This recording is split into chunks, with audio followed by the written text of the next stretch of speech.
Welcome back to Friday facts.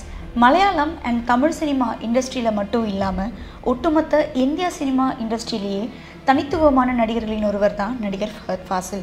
Aavesham, Pushpa 2 போன்ற ஹிட்டான படங்களில் டிஃப்ரெண்ட்டான கதாபாத்திரத்தில் நடிச்சிருக்காரு. இதை தொடர்ந்து ஃபஹத் ஃபாசில் நடிப்பில் உருவாக்கிட்டு இருக்க அடுத்த மலையாள படம் தான் ஓடும் குதிரா சாடும் குதிரா. இந்த படம் அல்தஃப் அலீஃப் டைரக்ஷனில் ஃபஹத் ஃபாசில், கல்யாணி பிரியதர்ஷினி போன்ற பலரும் நடிச்சிருக்காங்க. இந்த படம் வர ஆகஸ்ட் 29 ரிலீஸ் ஆக இருக்கு. நடிகர் ஃபஹத் ஃபாசில் இந்த படத்துக்கான ப்ரமோஷன் இன்டர்வியூவில் நிறைய கொடுத்துட்டு வராரு.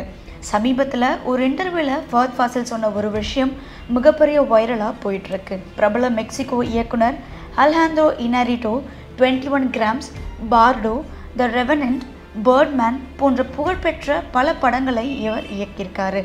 பிரபல மெக்சிகோ இயக்குனர் அல்ஹாண்ட்ரோ இனாரிட்டோ வீடியோ காலில் ஃபஹத் ஃபாசில் கிட்ட இவருடைய அடுத்த படத்தில் நடிக்க முடியுமான்னு கேட்டிருக்காரு. ஆனால் அந்த வாய்ப்பை மறுத்திருக்காரு ஃபஹத் ஃபாசில். இதுக்கு காரணமாக ஃபஹத் ஃபாசில் என்ன சொல்லியிருக்காருன்னா, அல்ஹாண்ட்ரோ இனாரிட்டோ எதிர்பார்க்குற அளவுக்கு எனக்கு மொழி உச்சரிப்பு கிடையாது. அப்படியும் அந்த மொழியை நான் கற்றுக்கணும்னா 4 மாதம் யூஎஸில் ஸ்டே பண்ணி தான் கற்றுக்கணும். அதற்கான பேமெண்ட்டும் அவங்க தரமாட்டாங்க. அதனால் அந்த வாய்ப்பை வேணான்னு சொல்லியிருக்காரு.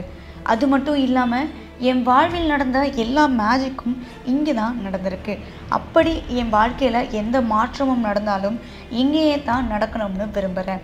ஒரு மாற்றத்தையோ மேஜிக்கையோ தேடி கேரளாவை தாண்டி செல்லும் தேவை இருப்பதை எனக்கு தோணலை அப்படின்னு ஃபஹத் ஃபாசில் அந்த இன்டர்வியூவில் சொல்லியிருக்காரு. அல்ஹாண்ட்ரோ இனாரிட்டோ இயக்கும் அடுத்த படத்தில் டாம் கியூரிஸ் நடிக்க போவதாக சொல்லப்படுது. அவரோட படத்தில் நடிகர் ஃபஹத் ஃபாசில் நடிக்க மறுத்தது ஒரு மிகப்பெரிய பேசு பொருளாக மாறிட்டுருக்கு. இந்த விஷயம்தான் சோஷியல் மீடியாவில் ரொம்ப வைரலாகவும் போயிட்டுருக்கு.